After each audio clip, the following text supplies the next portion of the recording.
दोस्तों नमस्कार। दोस्तों आज मैं बात करने वाला हूं आमिर खान जी की कुंडली में तलाक का योग किन किन ग्रहों की वजह से बना था। तो दोस्तों वीडियो के लास्ट तक बने रहिए। तो सबसे पहले मैं आपको बताता हूं इनकी जन्म कुंडली में आप देख रहे होंगे कि मैं आपको पहले ही बता दूं भाव हमारे हमेशा यही रहते हैं और भावों में राशियां हमेशा बदलती रहती हैं। तो इनकी जन्म कुंडली में सबसे पहले हम यही जानेंगे इनका इतना बड़ा करियर बना वो किस ग्रह की वजह से बना। तो देखिए इनका लग्नेश है शनि और शनि ही कहाँ बैठा हुआ है, अपने ही भाव में बैठा हुआ है और किसके साथ, सूर्य के साथ। अर्थात इनको अपने पिता का प्यार इतना नहीं मिला होगा, लेकिन शनि यहाँ पर बैठ करके पराक्रम भाव को देख रहा है।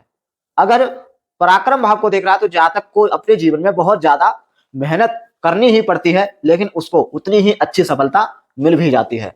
तो दोस्तों इनका जो ग्रह है वो देखिए शनि कहाँ का स्वामी है, द्वादश और लग्न का स्वामी है। जब द्वादश का स्वामी लग्न में आकर के बैठता है तो जातक अपने जीवन में बहुत ज्यादा विदेश यात्रा करता है, अर्थात नए नए लोगों से जुड़ता है और बहुत ऊंचाइयों तक पहुंच जाता है। तो दोस्तों अगर आपकी जन्म कुंडली में लग्नेश द्वादश भाव से संबंध बना रहा हो तो आप भी विदेश यात्रा कर सकते हैं, आप भी बहुत ऊंचाइयों तक पहुंच सकते हैं। तो इनका जो मेन ग्रह है वो है शनि, जो कि इनको बहुत ही पॉपुलर एक्टर बना दिया। तो दोस्तों अब हम बात करते हैं इनके तलाक के बारे में। तो देखिए जब शनि कहीं भी बैठता है तो वहां पर बहुत ही अच्छा करता है, लेकिन जब शनि कहीं पर देखता है तो वहां पर बहुत ज्यादा ही खराब करता है। अब देखिए इनकी जन्म कुंडली में शनि सप्तम भाव को देख रहा है और सप्तम भाव में कौन सा ग्रह विराजमान है, मंगल। मंगल अगर जन्म कुंडली के सप्तम भाव में बैठा हो या सप्तम भाव से संबंध बना रहा हो तो ऐसे में जातक के दो विवाह के योग बन जाते हैं। तो इनकी जन्म कुंडली में सप्तम भाव पर शनि की दृष्टि है और सप्तम भाव में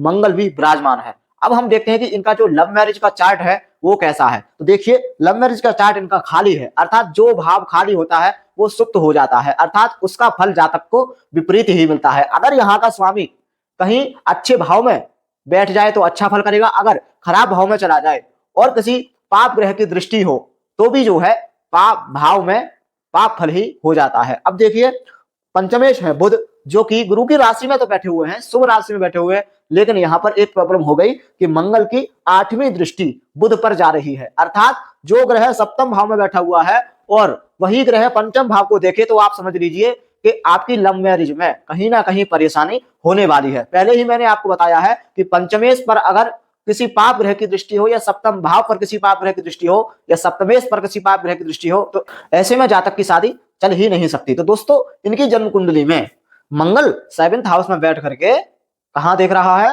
सीधे पंचम भाव के स्वामी को देख रहा है। अर्थात लव मैरिज का इनका जो विवाह था वो टूटा और इनके दो विवाह के योग बने और इनका दूसरा विवाह हुआ भी है। अब हम देखें कि इनका जो सप्तमेश है सूर्य, सूर्य जब भी सप्तम भाव को देखता है तब भी जो है दो विवाह के योग बनाता है, क्योंकि सूर्य भी हमारा क्रूर ग्रह माना जाता है और यहाँ पर सूर्य किसके साथ बैठा हुआ है, शनि ग्रह के साथ। अर्थात शनि सूर्य को शत्रु ही मानता है और शनि की भी दृष्टि कहां पर है, सप्तम भाव पर। इनका जो विवाह टूटा होगा बहुत ज्यादा देरी से टूटा होगा, क्योंकि शनि हमेशा विवाह देरी से ही तोड़ता है।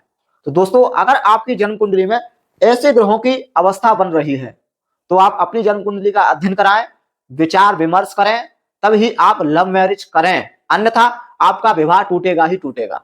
अब देखिए यहां पर जो है एक स्थिति बहुत अच्छी है। बहुत सारे लोग होते हैं कि भाई हमारा दूसरा विवाह हो गया वो भी नहीं चल रहा है, तो इनके में यह है कि शुक्र जो है कुंडली में कारक ग्रह माना जाता है, लड़के की कुंडली में कारक ग्रह माना जाता है विवाह के लिए। तो शुक्र जब सप्तम भाव को देख रहा है तो कहीं ना कहीं जो है दूसरा विवाह इनका अवश्य सफल रहेगा। लेकिन सफल रहेगा इसका मतलब ये नहीं है कि जो बिल्कुल ही सफल होने वाला है, क्योंकि यहाँ पर जब तक इन ग्रहों की, मंगल की, शनि की शांति नहीं होगी तब तक हो सकता है कि दूसरे विवाह से भी इनका डिवोर्स हो जाए। ऐसी अवस्था में ऐसा ही होता है। तो दोस्तों अगर आपकी जन्म कुंडली में इन ग्रहों की अवस्था बन रही है तो तत्काल आप उन ग्रहों का जाप कराएं, शांति कराएं, निवारण कराएं, आचार्य के द्वारा पूछें। और अगर आप अपनी जन्म कुंडली का विस्तार रूप से अध्ययन करना चाहते हैं तो हमारी वीडियो में नंबर हमारा डला हुआ है, आप अपनी जन्म कुंडली का अध्ययन करा सकते हैं। आपकी पति से कैसी बनती है या आपकी पत्नी से कैसी बनती है, यह है हम आपको बिल्कुल सटीक जानकारी देंगे। यह भी बताएंगे कि आपको कौन से उपाय करने से आपको पति पत्नी के बीच में लड़ाई झगड़े खत्म हो जाए। तो दोस्तों अगली वीडियो में मिलता हूं। नमस्कार, राधे राधे।